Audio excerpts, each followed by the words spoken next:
තමයි අද කතා කරන්න යන ගාන ඕගොල්ලන්ට දැන් ස්ක්‍රීන් එක පේනවා. ඉතින් අඳුනගන්න පුළුවන් අපි අද කතා කරන්න යන්නේ විද්‍යුත් චුම්බක ප්‍රේරණයෙන් ගානක්. ඉතින් මේ ගාන ඉදිරි විභාගයකට එන්න පුළුවන් විදිහේ ගානක්, ටිකක් හොඳ ගානක්. එහෙනම් ඕගොල්ලෝ අවශ්‍යය ගාන උත්සාහ කරලා ඉන්නේ. ස්ක්‍රීන් එකේ දැන් ඕගොල්ලන්ට තියෙන ගාන. එහෙනම් මම මේ ගාන හදන හැටි කියලා දෙන්නයි හදන්නේ. හරි. ළමයි දැන් ගාන කියවත් නම් ඕගොල්ලන්ට පැහැදිලිව පේනවා. මෙතන කී තියෙනවා වෘත්තාකාර සන්නායක ද්‍රව්‍ය හද පුඩුවක් තියෙනවා. ඒ පුඩුව තුලට තියෙන චුම්බක ශිෂ්‍යයක් තියෙනවා. ඒ වගේම මේ පුඩුව හදද්දී මෙන්න මේ වගේ විශේෂිත විදිහකට හදලා තියෙන්නේ තමයි මේ පුඩුවේ 3න් 2කට ඕම් 2ක ප්‍රතිරෝධයක් තියෙන අතර ඊළඟ 3න් එකට තියෙන ඕම් 5ක ප්‍රතිරෝධයක්. හරිද?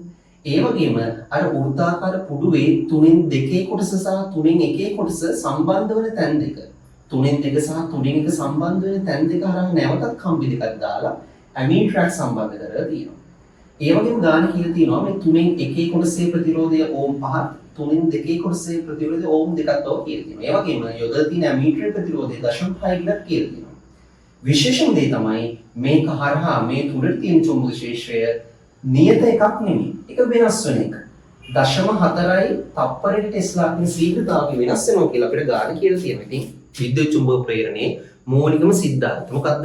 සන්නායක පොඩුවක් හරහා ඇමිනි ඇති ශ්‍රාවය වෙනස් වෙනවා නම් ඒ හරහා තියෙන චුම්බක ක්ෂේත්‍ර වෙනස් වෙනවා නම් අපි දන්නවා ඒ වෙනස් වීම මගහැරව ගන්න ආකාරයට ඒ වෙනස් වීමට අපි කියන්නේ ඒක වළක්ව ගන්න එයාට යම්කිසි වෙනසකට ලක් වෙනවා. ඒක වළක්ව ගන්න විදියට ස්වයං යාන්ත්‍රණයක් මගින් මේ පුඩුව තුල විද්‍යුත් ගාමක බල හටගෙන දැන් අපි දන්නවා මේක තුලටම තියෙන එකෙන් තුලට තියෙන චුම්බක ක්ෂේත්‍රය වෙනස් වෙනවා. ඇත්තට වැඩි වෙනවා කියලා දී තියෙන. එහෙනම් ඒක අඩු කරගන්න යා පිටුවේ තුලට සන්නක පිටතට ක්ෂේත්‍රය නිර්මාණය කරගන්න ඕන.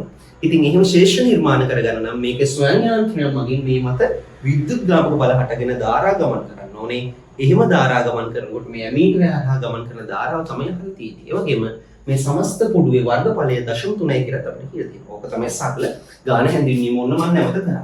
එහෙනම් අපි මේ ගාන හදන්නේ මුලින්ම තමයි අපිට මෙන්න මේ වගේ දෙයක් කරගන්න පුළුවන්.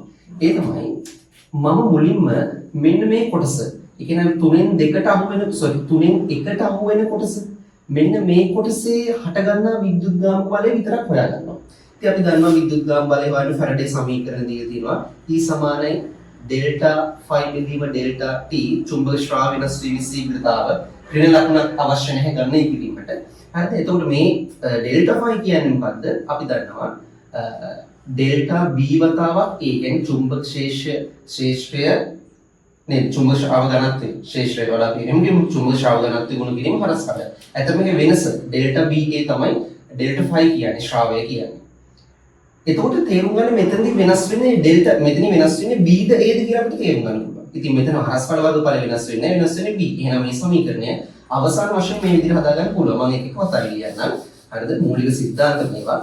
එහෙනම් හරස්කඩ වර්ගඵලය නියතයි ඒක එළියෙන් ගන්න වෙනස් වෙන්නේ නම් ශ්‍රාව ඝනත්වය ඒ හරහා ශ්‍රාව ඝනත්වය තමයි සමීකරණය. එහෙනම් හිමීට ආදේශ කරගෙන යන්න. ඉතින් සමස්තයේ වර්ගඵලය 0.3යි නම් මේ 3න් 1 කොටස විතරක් වර්ගඵලය. ඒකෙන් 3න් එකක් ඒවත් 0.1යි. ගාන කියලා තියෙනවා ඩෙල්ටා b බෙදීම ඩෙල්ටා t කීයද කියලා ශ්‍රාව ඝනත්වය වෙනස් වීමේ ශීඝ්‍රතාව දීලා 0.4යි කියලා. එහෙනම් මේ සුළු කරගත්තම ඔයාලට පැහැදිලි 0.04යි වෝල්ට් කියලා විද්‍යුත් ගාමක බලයක් හට ගන්න. එතකොට ඔක හටගන්නේ කොහොමද? ඉතින් අපිට ඒක දහුණක් නීතියෙන් හොයන්න පුළුවන් සරල සිද්ධාන්තයක්. මොකද්ද? පිටුව තුලට තියෙන එක නවත්තලා පිටුව තුලට වැඩිවීමනේ වෙන්නේ. එහෙනම් වැඩිවීම නවත්ත ගන්න යා පිටුවෙන් එළියට එකක් හදා ගන්නවා. එහෙනම් මහ පුටන්ගිල්ල අදාළ දිශාවට යොමු කරාම ඉතුරු ඇඟිලි වලින් පෙන්වන්නේ නම් ධාරා ගමන් කරන ඕන දිශාව. එහෙනම් ධාරා ගමන් කරන ඕන මේ විදිහට. ඒ කියන්නේ වාමාවර්ත දිශාවට තමයි ධාරාව ගමන් කරන්නේ. එහෙම ගමන් කරනවා අපිට තේරෙනවා ධාරාව යන්නේ මෙහෙම. මේකෙන් මෙහෙම යනවා. මේ ධාරාව මෙතන සම්බන්ධ වෙනවා. ඒ වගේම මේකෙනුත් මේ ඇමීටර් හරහා මෙහෙම ධාරාව එන්නේ මෙහෙම යනවා ධාරාව. නේද? කොහොමද ධාරාව යනවා? එහෙනම් ධාරාවට අපි ලකුණක් මාක් කරමු. අපි හිතමු මේ හරහා යනවා I1 ධාරාවක්. මේ හරහා යනවා I2 ධාරාවක්. එතකොට I1 මෙහෙම යනවා I2 මෙතනට ඇවි සම්බන්ධ වුණා. මෙතන සමස්ත ධාරාව. I1 ධන I2 මේ විදිහට අපිට හදා ගන්න පුළුවන් නේද? ධාරාව ගමන් කරන්න එපා මේ විදිහට අර සිද්ධ වෙන වෙනස මඟ වළක්වා ගන්න නේද? වළක්වා ගන්න නම්. හරි. එහෙනම් අපිට මේ තුනෙන් එකේ කොටස විතරක් හට ගන්න විද්‍යුත් ගාම බලය හොයාගන්න. ඊට පස්සේ මම කරන දේ තමයි ඒ තුනෙන් එකේ කොටසට විතරක් තුනෙන් එකේ කොටසට විතරක් මම Kirchhoff නියමය දානවා. Kirchhoff නියමය කියන්නේ Kirchhoff ගේ voltage law එක. Kirchhoff ගේ voltage law එක දානවා. මොකද්ද Kirchhoff ගේ voltage law එක අපි ලියන්න පුළුවන්? එයාගේ සලකන පුඩුව මේ තුනෙන් එකේ පුඩුව සලකන්නේ තුනෙන් එකේ පුඩුව තුල තියෙන විද්‍යුත් ගාම බලය සමාන වෙනවා ඒ පුඩුව තුල තියෙන IR ගුණිතවලට. ඕකනේ සරලව. එහෙනම් 0.04 තමයි විද්‍යුත් ගාම බලය. ඒ අතර තියෙන විද්‍යුත් ගාම අපි සලකන්නේ මම මේ කියන මොන දිශාවට දාන්නේ. අපි ඉස්සෙල්ලා අපි හිතුව මේ පැත්තට දාන්නේ. ඔන්න ඔය පැත්තට තමයි දාන්නේ. එහෙනම් සලකන දිශාවට අපි ලියාගෙන යමු. 5ක් I1 වතාවක් 0.5 I2 හැබැයි ඍණ නේද? සලකන දිශාවට මේ විරුද්ධ දිශාවට තියෙන 0.5 I2. ඕක මගේ පළවෙනි සමීකරණය කියලා ගන්න.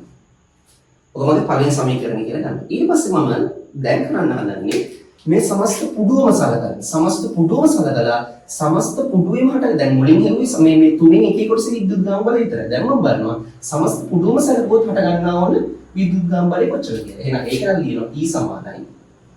ඉතින් මේ සමීකරණයම තමයි හරස් කඩ කොච්චරද? සමස්තය සලකද්දී හරස් කඩ 0.3යි ගුණ කිරීම ඩෙල්ටා B බෙදීම ඩෙල්ටා T 0.4යි කියලා අපිට දෙනවා. සුළු කරාම මේක 0.12 වෝල්ට් කියලා එනවා. ඔන්න එහෙනම් සමස්ත පුඩුවේ හට ගන්න විද්‍යුත් ගාම බලය නේද? ඒක නැවත එහෙනම් සමස්ත පුඩුවම නැවත ආපහු මේ විදිහට Kirchhoff ගේ වෝල්ටේජ් ලෝ එක ගන්න. Kirchhoff ගේ වෝල්ටේජ් ලෝ එක.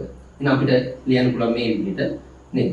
මෙතන මේ යටි ලියන්නම Kirchhoff ගේ වෝල්ටේජ් ලෝ එක ලියපම 0.12 තමයි විද්‍යුත් ගාම බලය. ඒක හොගන IR ගුණිත ටික මොනවද? ඉතින් පැහැදිලි මෙතනින් ඕම් 5 වෙනවා. මෙතනින් ඕම් 2 වෙනවා එච්චරයි. එහෙනම් මේ දෙක එකතු කරලා ලියන්න තියෙන්නේ නේද?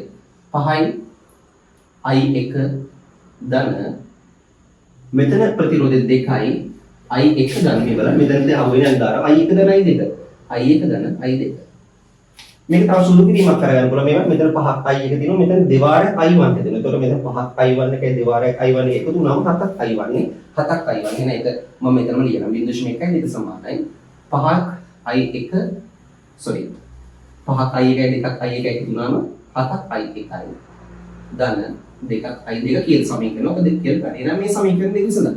මේ සමීකරණ දෙක විසඳන්න. මේ සමීකරණ විසඳන්න පුළුවන් විදිහ තමයි අපිට පුළුවන් දෙවෙනි සමීකරණ මෙතන I2 නේ අපිට අවශ්‍ය මීටර හා පාට අරගෙන I2 ඕනේ I2 ඉතුරු කරගන්න. එහෙනම් I1 කපලා යන්න. එහෙනම් දෙක ගුණ කරන් දෙවෙනි සමීකරණේ ගුණ කරන්න මේක 5යි අපි දන්නවා I1 කපලා යන්න ඕනේ 5 සහ 8 පොදු ගුණ කර ළඟම 35 නේ. ඒ නිසා දෙක ගුණ කරලා 5න් අඩු කරන්න. මොකද අපිට මේ I1 අද කපලා යන්න ඕනේ අඩු කරන්න. එක ගුණ කිරීම පළවෙනි සමීකරණය ගුණ කරන්න වෙනවා 7. එනවා ඒ දෙක සුළු කරගන්න. එහෙනම් මේ විදිහට සුළු කරාම මම සුළු කිරීම කරන්න යන්නේ සමගාමී සමීකරණ ගැන ඔලෙස් කතාවනේ. හරි සුළු කරාට පස්සේ වාට I2AV මෙන්න මේවයි ගන්න. උත්තරේ 0.02.3 ඇම්පියර් වගේ සත් ගන්නක් කියනවා. හොඳයි ළමයි. එහෙනම් ඔන්න අපි පොද විද්‍යුත් ප්‍රේරණයක් ගන්න හැදුවා.